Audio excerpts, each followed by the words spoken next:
Sarap ulam guys.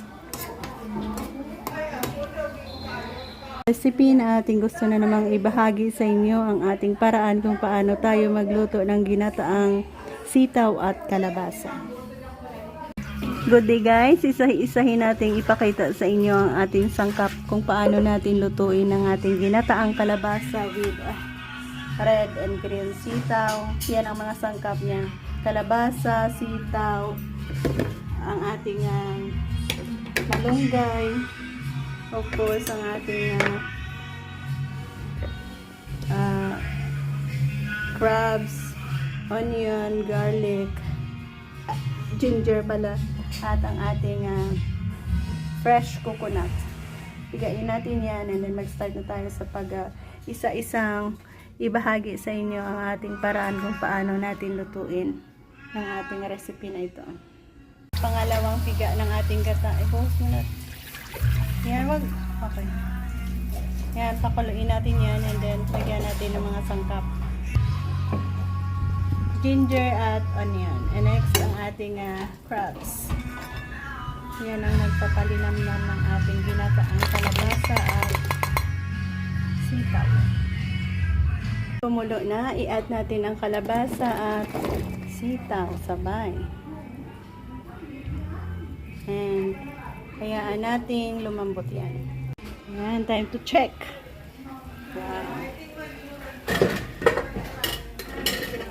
Lagyan natin.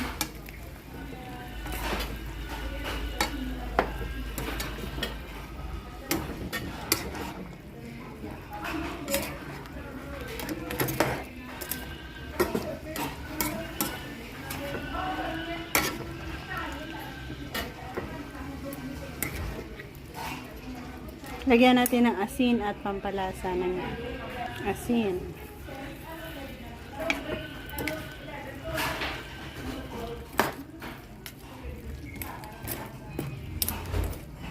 Yan, magic sarap.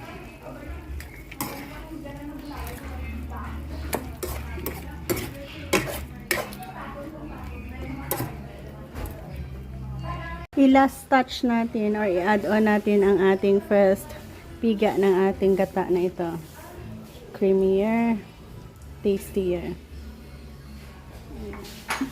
Naibahagi ko na naman sa inyo ang paraan kung paano tayo magluto ng ating ginataang kalabasa with sitaw.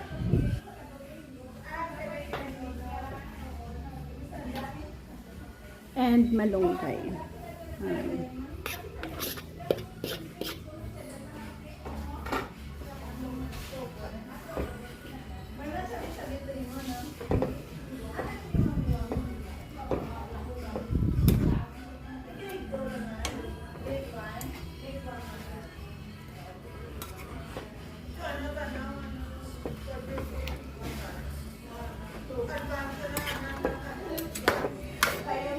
Sarap ulam.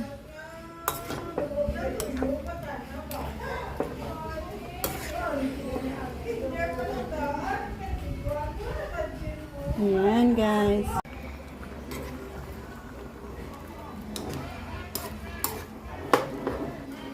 Sarap ulam guys.